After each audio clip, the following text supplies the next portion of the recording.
ለበርካታ ወራቶች ከሚሰራበት ስራ እንዲሁም ደግሞ ከተለያዩ ሚዲያዎች ራሱን አግልሎ የነበረው ጋዜጠኛ ሶፎንያስ ዋሲሁን በመጨረሻ ተመለሰ። ከዚህ በፊት ፌስቡክ ላይ ጽፌ ነበረ እንዳያችሁት ይቅርታ ጠይቄያለሁኝ። አሁንም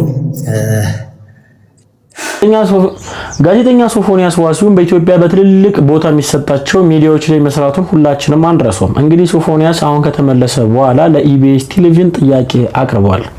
ሰላም ጤና ይስጥልን ክቡራትና ክቡራን ተመልካቾቻችን፣ ይህ ሳምንታዊው እሁድን በኢቢኤስ ነው። ወቅቱ የምርቃት ነው። ወላጆች ልጆቻቸውን ሲያስመርቁ፣ ልጆች ደግሞ በምርቃቱ መድረክ ላይ እንዲህ ባለ መልኩ የወላጆችን ልብን በሚነካ ሁኔታ እንዲህ እያነቡ መልእክት አስተላለፉ። እስቲ ተጋበዙልኝ።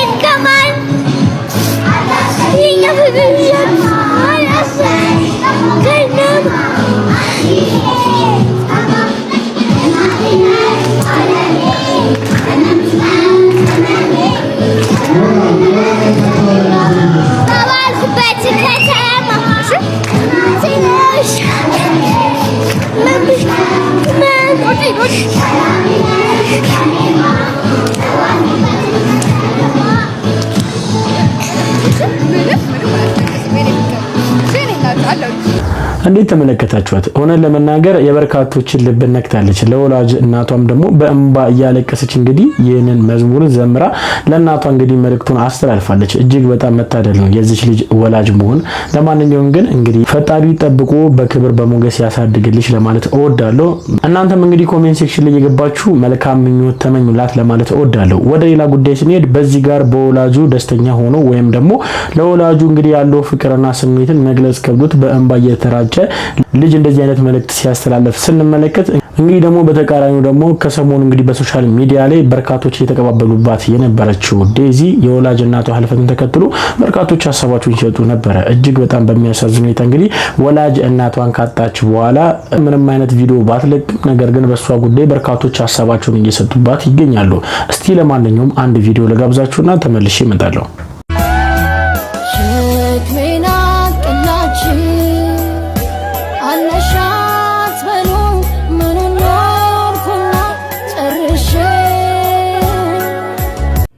ጋይስ በህይወታችሁ እንዳይረፍድባችሁ እሺ።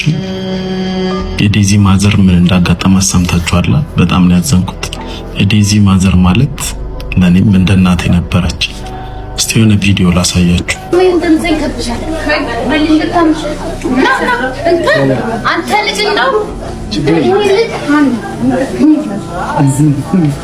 ዴዚ አይዞሽ ተቃጠለች።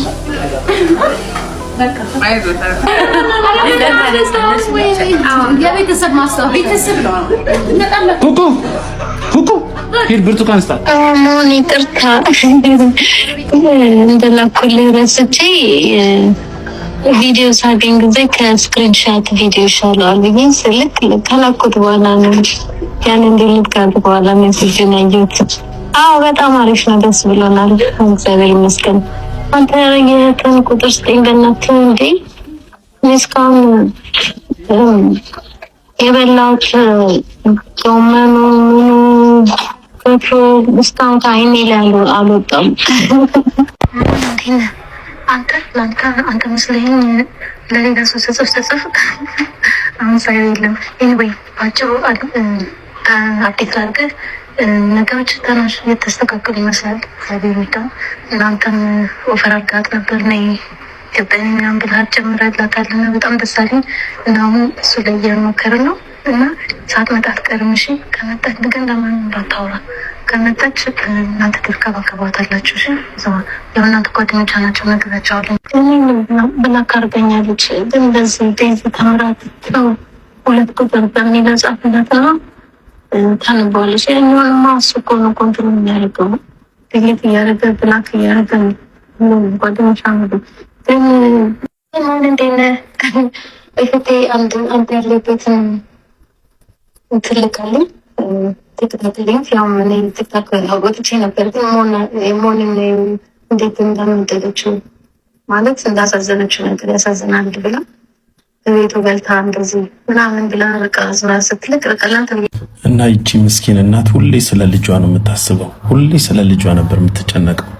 እኔ ማንም ሰው ቁም ነገር ውስጥ በማይከተን ጊዜ ዴዚን የመሰለች ልጅ ይዛ ቤታችን መጣ አክብራን ምሳ በልተን ከሲስተር ጋር እንደ ቤተሰብ ሆኖ በደንብ ተቀራርበን ለዚህ ማዲንጎ ልጅ ምስክር ናት ዲቦራ አብረው መተው ብቻ በጣም አሪፍ ታይም አሳልፈን እና ኢቭን ሁሌ ዋትስአፕ ላይ ሜሴጅ ትልክልኝ ነበር። ሁሌ ቮይስ፣ ሁሌ ስለ ልጇ ነው የምታስበው።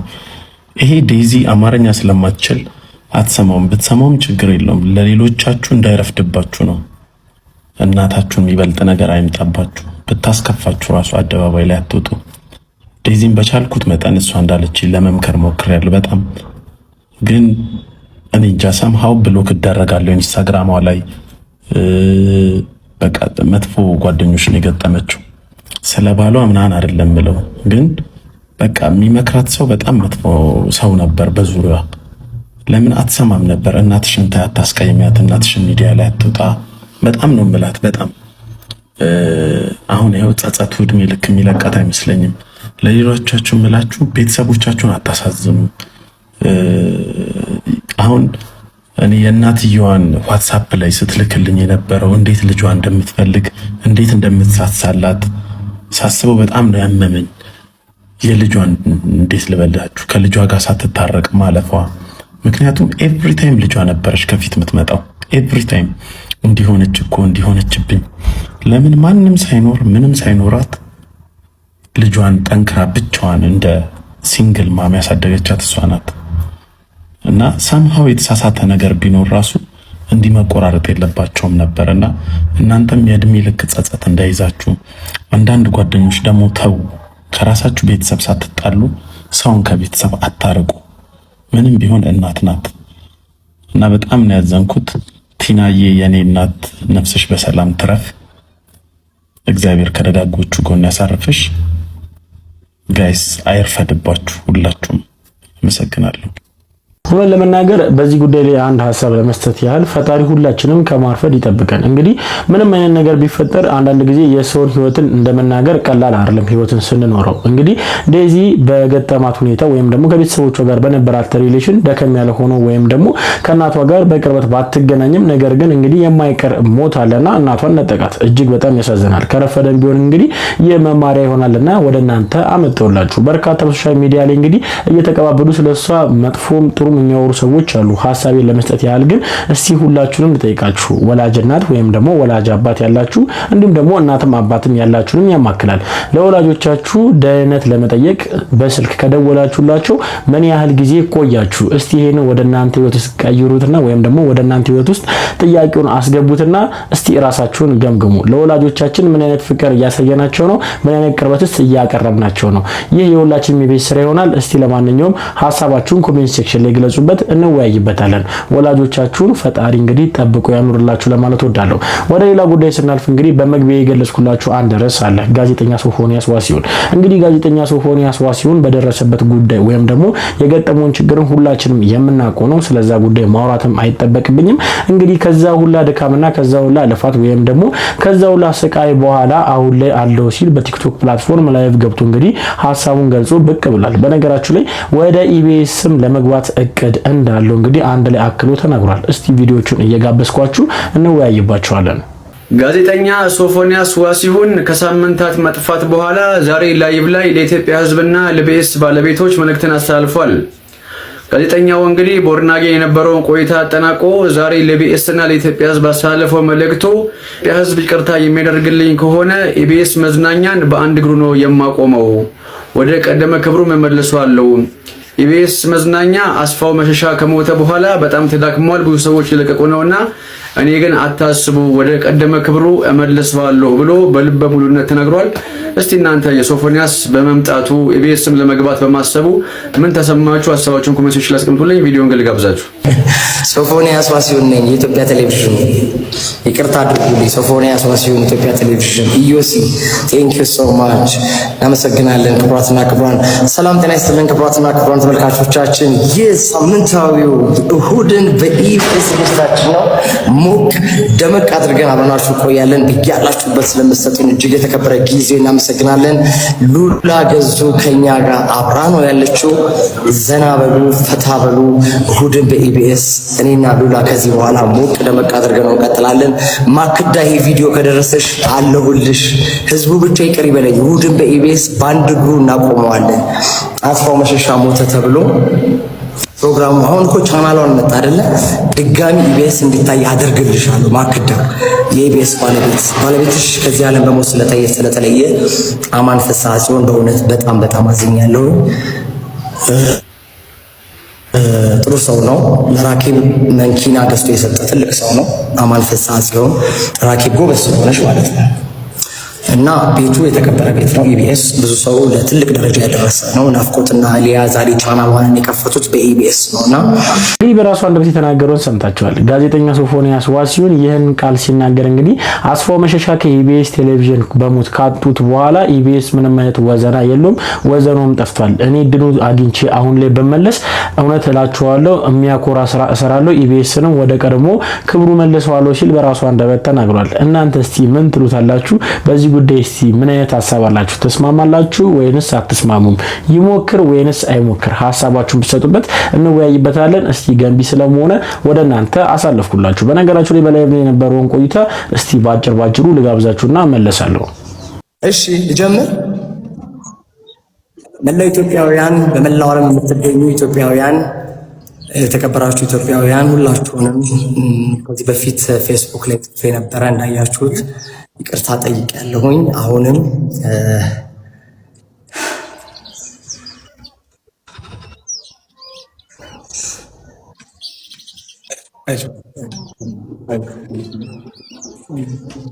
ማልቀስ አልፈልግም፣ ግን በቃ ይቅርታ አድርጉልኝ። እኔ በጣም በምድር ተሰቃይቻለሁ። በምድር ተሰቃይቻለሁ በጣም። እግዚአብሔር ስጋው ደሙን አቅምሶኛል። ቆርብ ያለው አሁን እኔ ህይወቴ ተቀይሯል። ይሄንን ብቻ ወቁልኝ። የኢትዮጵያ ሕዝብ የካ ኮተቤ ነው የተኛሁት። ኮተቤ መምህራን ኮሌጅን አልፍ ብሎ ያለው ኤካ ኮተቤ ነው ያለሁት። መታችሁ ጠይቁኝ። በጣም ተጎድቻለሁ። ገና እያገገምኩኝ ነው። ሰውነቴም ገና እየተመለሰ ነው። መላው የኢትዮጵያ ሕዝብ መልእክቴን አድርሱልኝ እባካችሁ። መታችሁ ጠይቁኝ። ሰው ናፍቆኛል። የኢትዮጵያ ሕዝብ ናፍቆኛል። ሰይፉ ፋንታውን ጋር ገብቼ ይቅርታ ለመጠየቅ በጣም ጓጉቻለሁና ጤናዬ እንዲመለስ ጸልዩልኝ። ክርስቲያኑ ሙስሊሙም ተዋቶይ ክርስቲያኑ ሙስሊሙ ሁላችሁ ይቅርታ እንድታረጉልኝ እጠይቃለሁ። ሶፎንያስ ዋሲሁን ነኝ። ትንሽ ጸጉሬ ስለተላጨው ነው ኮፍያ ያደረኩት። ይቅርታ እንጂ ለእንትን አይደለም፣ እንድሽ ላርጋት እና በጣም በድያችኋለሁ፣ በጣም አስቀይሜያችኋለሁ። ከኔ የማይጠበቅ ስራ ሰርቻለሁ። አንገታችሁን ብዙዎቻችሁን አስደፍቻለሁ። ይቅርታ አድርጉልኝ። ይህንን ቪዲዮ በአሁኑ ሰዓት የምትመለከቱ ቅረጹኝ፣ ስክሪን ሪከርድ አድርጉልኝ፣ ለሰይፉ ፋንታውን አድርሱልኝ። ሰይፉ ፋንታውን ከህዝብ ጋር እንዲያስታርቀኝ እጠይቃለሁ። ሰይፉ ፋንታውን አቶች ወይን ልጅ ቅርታ ውጣ ወይ ዝም በል ወይ እንትን ልበል። ይሄ ቪዲዮ ነው ወይ ይሄ ቪዲዮ ብዙ ሰው ጋር ይደርሳል። ሼር እንደውም ሪኮኔክት ሆናል። ሶፎንያስ ዋሲሁን ነኝ፣ ጋዜጠኛው ነኝ። የኢትዮጵያ ቴሌቪዥን ከናፍቆት ትዕግስቱ ጋር በተለይ ናፍቆት ጋር ረጅም ስራ ሰርተናል እንደምታስታውሱት የኢትዮጵያ ቴሌቪዥን እና በጣም ብዙ አቅም ያለኝ ልጅ ነኝ። ድጋሚ በሚዲያው ላይ መጥቼ ሚዲያውን ማነቃነቅ የምችል አይነት ሰው ነኝ። እሱን አምናለሁኝ። ጸጉሬ ላሳያችሁ መላጣውኝ ነው እና ጺሜም አድጓል። ገዳም ቆይቼ 6 ወር ስጋው ደሙን ተቀብዬ ድኜ ነው የመጣሁት። በዚህ በጣም ደስተኛ ነኝ። የኢትዮጵያ ሕዝብ ደግሞ ይቅርታ ባይ ነው።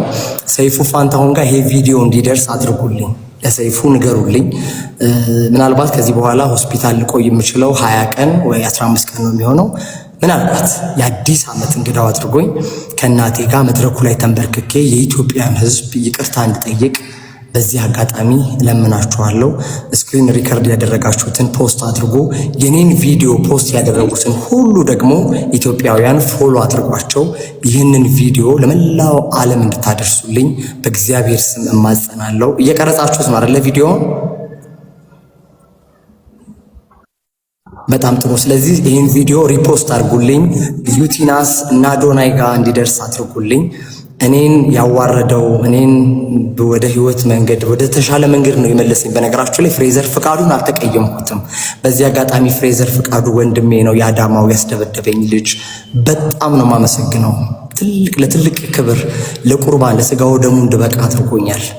ቀላል ነገር አይደለም አይደለ? ስጋው ደሙ ዝም ብሎ የምትቀበለው ነገር አይደለም እና ለስጋው ደሙ እንድበቃ ስላደረገኝ በጣም ከልብ አድርጌ አመሰግናለሁ። እሱ አስደበደብኩ እንደዚህ ያደረኩ ይላል፣ ግን እኔ ድብዳቡ ምኑ ደግሞ የሚገርማችሁ የመድኃኔዓለም ቀን ህዳር 27 ከህዳር 27 ጀምሮ እኔ ህይወቴ ተበላሽቷል።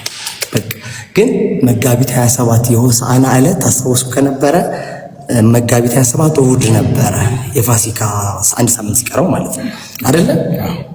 የዛን ቀን ለአባ መድኃኔዓለም በህልማቸው ሶፎንያስን ኃይለ ገብርኤልን አቁርቡት አለ፣ መልእክት ላከ። ይህ በጣም ድንቅ ነገር እኮ ነው። ከዛ አባ ጠሩኝና መድኃኔዓለም በህልሜ ነግሮኛል። የሰማሽኝ ነው? መድኃኔዓለም በህልሜ ነግሮኛል ቁረብ አሉኝ። ለቤተሰብ ከለከለኝ ማለት ነው። ከዛ እኔ ያልኩ እንደዛ አልከኝ፣ እግዚአብሔርን እንትን ነው የምፈልገው፣ እግዚአብሔር ከጠራኝ ምን ችግር አለው ብዬ ገባው። በቃ ቆረብኩ ማለት ነው። እና በዚህ አጋጣሚ የቆረበች ቆንጅዬ ቀይ ሴት ጸጉሯ ዘንፈል ያለ ካለች ለትዳር ይኸው ባዶ ነው። ሰይፉ ጋር ያገናኘን መስከረም 1 የእንቁጣጣሽ ዕለት በተለይ ምክንያቱም አዲስ ዓመት፣ አዲስ ተስፋ፣ አዲስ ማንነት፣ አዲስ ነገር ስለሆነ ሰይፉ ፋንታሁን ጋም በተለይ መቅዲሾ፣ በዚህ አጋጣሚ መቅደስ ደበሳይ የኢቢኤሷ በጣም ላመሰግናት እፈልጋለሁ። ምክንያቱም መቅዲን ውደዷት። መቅዲሾ ጋም ምናልባት ሰይፉ ጋር ካልተሳካ መቅዲሾ ጋም እኔ እንደውም መቅዲ ጋም ቅርብ ደስ ይለኛል ፍቃዷ ከሆነና መቅደስ ደበሳይ 11500 እና 5 ብር ከፍላ ሃሌሉያ ሆስፒታል አንድ ግሉኮስ እንድወስድና ህይወቴ እንዲድን አድርጋለች። እና መቅደስ ደበሳይ ኢቢኤስ ይህንን ቪዲዮ እሷም እንዲደርሳት አድርጉልኝ። መቅዲዬ ሰይፉ ላይ ያገናኘን በጣም አድርጌ አመሰግንሻለሁ። ሌላው ደግሞ ዶክተር ዮናስ ባህረ ጥበብ የስጦታ የአእምሮና የሱስ ማገገሚያ ማዕከል ዋና ዳይሬክተር 250,000 ብር ወጪ አድርጎ የኔን ባይፖላር ዲስኦርደር ሕክምና እንዳገኝ አድርጓል። አሁን የምገኘው የካ ኮተቤ ነው። የካ ኮተቤም ከዚህ በፊት ኮቪድ ላይ ከፍተኛ ርብርብ ሲያደርግ የነበረ ተቋም ነው። ዶክተር መገርሳ በዚህ አጋጣሚ ከልብ አድርጌ አመሰግናለሁ። አሁን ላይ ሕክምና የተሳካ እንዲሆን ከፍተኛ እገዛ እያደረገልኝ ያለው በተለይ ክፍልም የተሻለ ክፍል በማስተኛት ምግብም የተሻለ ምግብ እንድበላ ፕላን ፕሌት እንደወስድ ነው። ስመጣ በጣም ከስጬ ነበር። አንድ ፎቶ ተለቆ ነበር። ይሄ ልብስ ለብሼ ይሆን አላውቅም። በጣም ከስጬ ሟች ነበር የምመስለው። አሁንም ገና እያገገምኩኝ ነው። እስከ መስከረም ደግሞ ወፍሬ ፏብዬ አምሬ ለመምጣት ያብቃኝ። በጣም ወዳችኋለሁ። ዶክተር መገርሳ አመስግኑልኝ። ናፋስ ኮሜንት አንብብ። የኢትዮጵያን ሕዝብ ይሄን ነገር አጥፋውኛው። እሺ የኢትዮጵያን ሕዝብ በጣም አድርጌ አመሰግናለሁ። በጣም ብዙ ሰው አልቅሷል። በተለይ እናቴ ላይ ዘይት ልደፋ ምናምን የነበረበት ሲን ሸገር ኢንፎ ላይ አይተዋል፣ ቀርቦ ነበርና ማሚን እያየኋት ነበር ኢንተርቪዋን ቲክቶክ ላይ ተቆራርጦና በጣም ነበር ያዘንኩት። ያው ሁሉ የሰይጣን ስራ ነው። ስለዚህ ይቅርታ አድርጉልኝ፣ እከሳችኋለሁ። አሜሪካ ነገር እንዲሄድ ሁኔታዎች እየተመቻቹ ነው። ያው ታውቃላችሁ ቪዛ ነው የቀረኝ። ግን እናንተ ይቅርታ ካደረጋችሁልኝ አሜሪካ ነገር ለሕክምና 3 ወር ሄጄ ተመልሼ መጥቼ ኢትዮጵያ ሊስትሮም ጠርጌ ቢሆን እቺ ምስኪን እናቴን መጦር እፈልጋለሁ። እና በቃ በተቻላችሁ መጠን እርዱኝ። ሰይፉ ፋንታሁን ጋር ቪዲዮ እንዲደርስ ሪፖስት አድርጉ። እንደተመለከታችሁት ነው በቲክቶክ ላይቭ ላይ በነበረው ቆይታ መሰረት እንግዲህ ለመረዳት ያህል በርካቶች የተለያየ ሀሳብ እየሰጡበት ነው ያለው። እንግዲህ ግማሹ እንግዲህ አሁንም ወደ ጤንነቱ አልተመለሰም ይላሉ፣ ግማሹ ደግሞ አገግሞ ተመልሷል፣ ነገር ግን የሚያገኘውን እድልን አንዴ አባክኗል የሚሉ አሉ። አንዳንዱ ደግሞ እድል ይሰጠው፣ ህይወት እንግዲህ ሁሉ ጊዜ እድል አላትና ሁለተኛ እድል ቢያገኝ ምናልባት ራሱንም ህይወቱንም ቤተሰቡንም ይለውጣል እያሉ ሀሳባቸውን እየሰጡ ይገኛል። እናንተ ከየትኛው ጎራ ናችሁ? ምንስ ትላላችሁ? ምንስ ሀሳብ አላችሁ? ስጡበት። በነገራችሁ ላይ አንድ ቪዲዮ ልጋብዛችሁ ፈለኩኝ። ትውልድን እናድን ሀገርን እናድን የሚል አንድ መልእክት አለ። እስቲ ልጋብዛችሁና ሀሳባችሁን ስጡበታለን። የትግራይ እናቶች እንባ ይብቃ። ጦርነት የመሸከም ጫንቃ አቅም የለውም የትግራይ። አሰላሙ አለይኩም ወራህመቱላሂ ወበረካቱ። ማይ ፋሚሊ እንዴት ናችሁ? ጁምአ ሙባረክ ብያለሁ ፋሚሊ። እኔ አንዳንዴ አሁን ሰሞኑን ስለ ትግራይ ይሄ ጦርነት ስለ ሰላም ማጣት ምናምን ሲወራ በጣም ነው የሚገርመኝ። የትግራይ እናቶች የትግራይ ወጣቶች እንደዚህ ሲሆኑ ማየት በጣም ነው የሚያሙ። ከአመታቶች በፊት ወንድሜ ጮመን ገለታ ማስተሩን ይሰራ ነበርና መቀሌ ሄጄ ነበርና እንግዳ መሆኔን አውቀው ይሄ ጫማ ክር ሲፈታ ማሰር የሚፈልጉ ሰዎች ነበሩ። የሚገርማችሁ ነገር በተለይ ለእንግዳ ያላቸው አቀባበል በጣም ነው የሚገርሙ። በባጃጅ የሆነ ቦታ እየሄድኩኝ ባለባጃጁ እንግዲህ የሆነ እኔ ሿሿ ለማድረግ በዋጋ ምናምን አለስማማ ብለን አጠገቤ ነበረች አደይ ነው እያላት የነበረውና እንግዳ መሆኑን አውቀህ ነው እንዴ ምናምን ብለው ሊጣሉልኝ ሞክረው ነበር። እንግዳ መሆኑን ካወቁ አፈር እንዲነካ አይፈልጉም የትግራይ እናቶች። አሁን ዛሬ ያነቡ ነው።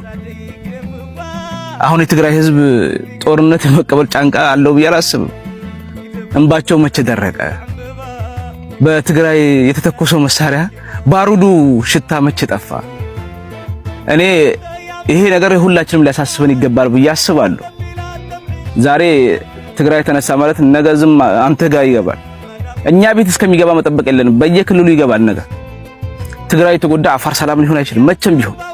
ትግራይ የተጎዳ አማራ ሰላም ሊሆን አይችልም። የተሳሰርና ሁላችን ነግበኔ ማለት አለብን። በእርግጥ የጊዜ ጉዳይ ነው። ሁሉም መፍትሄ ያገኛል፣ መፍትሄ ይመጣል ብዬ አስባለሁ። ግን የትግራይ እናቶች እንባ በቃ ሊቆም ይገባል። ያለው ነገር በጣም ነው የሚደብረው። ምን ሰማው ነገር እኔ አንዳንዴ ፉትቦልን በጣም የምወደው ይሄን ነገር ላለማየት ነው ሙሉ ለሙሉ በቃ። ግን አያስችልም። እኔ ምን አገባኝ ማለት አትችልም። ምክንያቱም ነገ አንተ ቤት ይገባል። መንግስትም ትኩረት ሊሰጥበት ይገባል። እኔ አሁን መንግስት ህዝቡን አለሁ ሊለው ይገባል ብዬ አስባለሁ። ከዚህ በፊት ቲፒኤልኤፍ እንደዛ ፓወር ያመጣው ህዝቡ ጋር አብሮ የሆነው የዛኔ አብሮ የሆኑት አማራጭ ስላጣ ነው። በረሃብ አንድ ድመትን እኮ ቤት ውስጥ ዝግት አድርገህ ከደበደብካት ድመት ወደ ነብር ነው የምትቀየርብህ። አሁንም መንግስት ለትግራይ ህዝብ የሚያስፈልገው እንደ አለሁላችሁ ዜጎቻችን ናችሁ ብሎ ድጋፍ ይሰጥ። አለበለዚያ ከአጥፊው ጋር ሊደመርብህ ይችላል። የትግራይም ህዝብ ደግሞ ለትግሉ መታገል አለበት። ከአጥፊዎች ጋር ጎን ሆነ የለብንም፣ ሰላም ብቻ ነው የምንፈልገው ብሎ ድምጽ ማሰበት። የነሱን ድምጽ ደግሞ እኛ ሌሎች ዜጎቻችን ማጋራት አለብን። ቪዲዮ ረዘም ሊልባችሁ ይችላል፣ ግን የትግራይ እናቶች ይሄ ሊያለቅሱ አይገባም። ሁሉም ኢትዮጵያዊ እኮ መቀሌን ለማየት ይጓጓ ነበር ታውቃላችሁ። የዛሬ ያርጎና ወላይ ሁሉም ትግራይን ባየናል መቀሌ ሄደን እንክብካቤው ነበር የምንለው። ከትግራይ ውጭ ያሉት ከሌላ ክልል ያሉት ትግሬዎች ምናምን ሊያስቀይሟቸው፣ ግን ትግራይ ክልል መቀሌ ውስጥ እንደው ያሉት የትግራይ ሴቶች፣ እናቶች፣ ወጣቶች እንዴት ሲቀበሉ እንደነበር እናውቃለን። እና ያ ጊዜ ቢመለስ በጣም ደስ ይለኛል። የትግራይ እናቶች እንባ ይብቃ። ጦርነት የመሸከም ጫንቃ አቅም የለውም የትግራይ ህዝብ፣ የኢትዮጵያ ህዝብ የለውም። አሁን የድሃው ልጅ ነው ገብሮ ነገ ስልጣን ለመውጣት። እንግዲህ ያው እናውቃለን እኮ ስንቱ ሞተ፣ ይሄው ታረቁ ተባለ መጣ። እና አሁንም መንግስትም የሚመለከተውማ ከሁሉም ለትግራይ መቆም አለብን። ይሄን ምለው ሰላም ለሀገራችን፣ ሰላም ለኢትዮጵያ፣ ሰላም ለትግራይ፣ ሁላችሁንም በጣም ነው አመሰግነው። ቪዲዮን ኮፒ ሊንክ ፖስት ላይክ ማድረግ እንዳይረሳ። ቴንክ ዩ።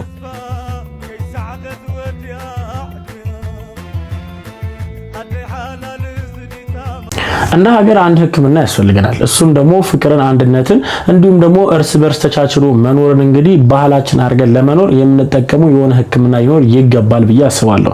ሀገራችን እንግዲህ በተለያየ ጊዜ በሚነሱ የተለያዩ ችግሮች ወይም ደግሞ በሚገጥሙ ችግሮች የተለያየ ጦርነቶችን ጭምር እንግዲህ ብዙ አይነት ኪሳራ መጥቷል። የሰው ኪሳራ፣ የሀብት ኪሳራ፣ ያልከሰርነው ነገር የለም። እስቲ ያለነውን በቃችሁ ይበለንና ፈጣሪ ወደ ሰላሙ ጎዳና ይምራል ለማለት እወዳለሁ። እናንተም እስቲ ሀሳባችሁን ግለጹበት። ለሀገራችን ግን ፈጣሪ ፈጽሞ ሰላሙን ያድለን ለማለት ወዳለሁ። ወደ ሌላ ጉዳይ ስንገባ እንግዲህ ለሴቶች አንድ መልእክት አለ። ሴቶች እቺን መልእክትን ተቀበሉኝ። ያላገባችሁ በተለይ ያገባችሁም ትጠቀሙበታላችሁ። እስቲ ኪ ቪዲዮ ተጋበዙልኝ። አሁን ለትዳር እኮ አንድ ሳምንት እኮ በቂ ነው። አጠናለሁ ብሎ ቁርጭምጭሚቷ ሲወልቅ ብትገባ ማን ያስፈጫል ወፍጮ ቤት? እና አንድ ሳምንት በቂ ነው። አረ በቂ ነው። አያቴ ማማ ወለተ ዮሐንስ እናቴ እናት ሰውን ለማወቅ አንዴ ተቀምጦ እስኪነሳ ነው ኮንበሩ ትላለች። አሁን እኔም ያ አለኝ። እዛ ቀጠረኝና ጓደኛዬ ጋር ነው ያገኘኝ። እንዳልኩ ደንግጫለሁ። በቃ እመቤቴ ይሄንን ሰውዬ ስጪ ከእንግዲህ ጣሊያንም አይደለም ነው ያልኩት። በልቤ እኮ ነው። ሲተዋወቀኝ ምላሴ ጉሮሬ ላይ ተለጠፈ እንዳሳ። ወድጄዋለሁ። ገና ስቀርበሽ እንደዚህ አይተሽው ወይ ጉድ! ይገርምሃል። የወገቡ የጂንሱ አለባበስ ጎንበስ ማለቱ ኢንጂነርነቱ ምን አሟልቶለታል ከነደግነቱ።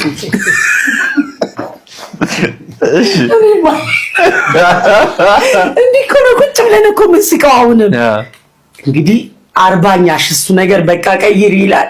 እንዴት እንደተገናኘን ሳወራለት በኋላ በአጋጣሚ ለጓደኛዬ ጋር እንደዛ እያወራ ይሄ ይሁንልኝ ብዬ እሱ የመጣው ሹፌር የራሱ ሹፌር ይድራል።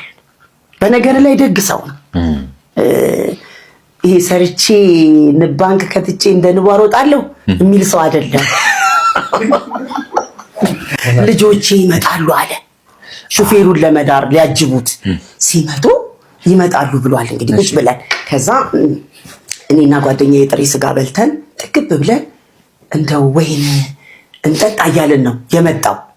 ከዛ እኔ እንደዚህ ወደ ደጅ እያየሁኝ ተክዤ ባልስጭኝ ማርያም ብዬ ከምሬን የምነግርህ እኔ አጉል ነገር አልወድም። ይሄ ነይ እንግዲህ የአርባ ብር ክትፎ ገዝቶ ለቢራ ገዝቶ ሰው ማሰቃየት ይሄንን ቤተሰብ አሳድጎኛል አጉል ነገር ብለው። ከዛ ቁጭ ብለን እያለን እንዲህ አልኩኝ። ሲያይ እሷን ሳማትና መስኪዬ እንዴት ነሽ አላት ጓደኛዬ። እሷን መስኪ ነው። ደስ ይላል አነጋገሩ። አሁንም ያው ነው። ሰው እኮ በሆነ ነገሩ ትይዘዋለህ ከሰዓት። ማን ልበል ሲለኝ መስከረም አልኩ በስነ ስርዓት። እኔ ከመኪና ሲወርድ ነው የወደድኩት። የለበሰው ምን ብዬ ላውራድ? የለበሰውን ራሱ ሸሚዝ ታስረጃለህ ብዬ አስወልቄው ተኩሼ ሰቅያለሁ። እየገባው ያለው ምስክሬ አሁን ቤት ውስጥ አስቀምጬ በቃ እንደው አንዳንዴ እሱ በጣም የሚበል ሳልሆንም ይሁን ታሪክ ከማበዛበት ብዬ የምር ነው የምነግርሽ። ሸሚዙን አየዋለሁ ሲያምርበት ከጥቁር መነጽር ጋር ነው ያደረገው። እንደው ጎበጥ ብሏል ወገቡ። በቃ ጂንሱ ወረድ ብሏል። በቃ ኳሊቲ። ይሄ የምትመኘው ውስጤን አሁን የተመኘሁት ሌላውን አላውቅም። ሰው ግን ምንድነው የሚለው ትልቅ ሰው የምታገባው ለፍራንክ ነው። ያም የመጀመሪያውም ትልቅ ነው። ሲሞት ነው እድሜውን የሰማሁት። ሀብታም ነው። እኔንም ማሳከኝ እኔም ሳኩኝ። ግን ውሸት ነው። ልጆቹ መጡ። ሲመጡ አቤት ሲያምሩ! እነዚህን እግራቸውንም ቢሆን አጥቤ እኖራለሁ ከነዚህማ አልለይም አልኩኝ። መቼም ሲያምሩ ደግምልሃለሁ። ዘራችሁ ያምራል፣ ዘራችሁን ያብዛውላል። የወንድሞቹን ልጆች ሁሉ ሽንታችሁ አይደፋ ብዬ ነው የምመርቀው ሲጋበዝ። ያምራሉ። ውሸት ምን ይሰራል? ከዛ ሃይ ዳዲ አለ ሁለተኛ ልጁ ሲለው ምን ዳዲ ትላለህ? ፋዘር በላለው ለካ አስቦኛል። በቃ ይሄ ሰውዬ እኔ ነው እያልኩ አልኩኝ። ከዛ በዛው እነሱም አልጋ ወደ ተያዘበት ሲሄዱ እሱ ቁጭ ብሎ ልጋብዛችሁ ብሎን የሆነ ሰውዬ ጓደኛ አደጋ ደርሶባት ነበር። የመኪና ባሏን ማናጀር ነበር፣ የባንኩ ሞቷል። አደጋዋን ሲጠይቃት እንደው ትልቅ ሰውዬ ነው እሱ አጋጠመው እኔን ለመጠየቅ። የኔ ቆንጆ የት ነው የምትማሪው አለኝ። የምን ትምህርት? ኧረ እኔ ደብረ ዘይት ምን የመሰለ ኑሮ ምን የመሰለ ፓይለት ኮሎኔል ባል ነበረኝ። አሞራ አፍርሶብኝ ነው ቤቴን አልኩት። ልታታልይ መሰለኝ አለ። ያው ትልቅ ሰው እኮ አምነህም ፍቅር እንደሚይዝም አያውቅም። ስልክ ነበረኝ አልሰጥም ስልክ እኔ መደመሪያ ነው የምለው። ያው ይጨቀጭቁ ኋላ ሰዎች ሱቅ ላይ ደግሞ ቁጭ ብለህ አትተኛም። ቀጭን ነው አገጭህን የሚያደርጉት እየደወሉ ድካም። በኋላ እሺ አልኩትና ስልኩን ሰጠሁት በሲጃራ ወረቀት። አሁን በቅርብ ጣል ነው በሲጃራ ወረቀት በጭቄ እዛ በሚሸጥበት ጓደኛዬ ጋርና ሰውየው ልጅቷን ሲያዋራ ይገርምሻል እኔም እኮ የልጆቼ እናት በጣም መሞት እኔ ነኝ የሚገባኝ ልጆቼን አስተምራ ደና ቦታ አድርሳ ሞተችብኝ እኔ ነበርኩ መሞት የሚገባኝ ሲል ያችን ሰምቻለሁ። ከዛ በኋላ ግን ያለውን አልሰማሁም። እንዴት እንደምገባ እያስተካከልኩ ነው።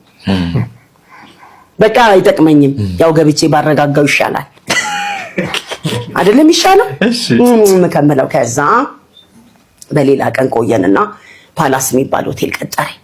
እንግዲህ ከኖሮ የበለጠ ልምድ ያለው የለምና ልምድ ያለው ደግሞ ልምድ ለሌለው ልምዱን ማጋራት አለበት። ይህ እንግዲህ የህይወት ሚዛናዊ የሚያግባባን ጉዳይ ይመስለኛል። እንግዲህ እናታችን እንደተናገሩ ነው ከዚህ ተነስታችሁ እንግዲህ ህይወት ለመጀመር ያሰባችሁ እንዲሁም ደግሞ ህይወት ላይ ያላችሁ እንዲሁም ደግሞ ህይወታችሁን አሳደጋችሁ በትዳርና በልጅም ደግሞ ያጀባችሁ ካላችሁ ምን አይነት ሐሳብ አላችሁ? እናንተም እንግዲህ በህይወት ውስጥ ያገኛችሁት ማንኛውንም ልምድ ወይም ደግሞ ሐሳብና አስተያየት ካላችሁ ኮሜንት ሴክሽን ላይ ቢገልጹልኝ እንማማርበታለን ለማለት እወዳለሁ። እስካሁን ድረስ አብራችሁኝ ስለቆያችሁ አመሰግናለሁ። ቤተሰቦች ለዛሬ ይዤላችሁ የመጣችሁ ቪዲዮዎች ናችሁ። እንደተማራችሁባቸው መረጃ እንዳገኛችሁባቸው ተስፋ አደርጋለሁ። በቀጣይ ቪዲዮ እስክንገናኝ ድረስ ሰላም ቆዩልኝ። እወዳችኋለሁ።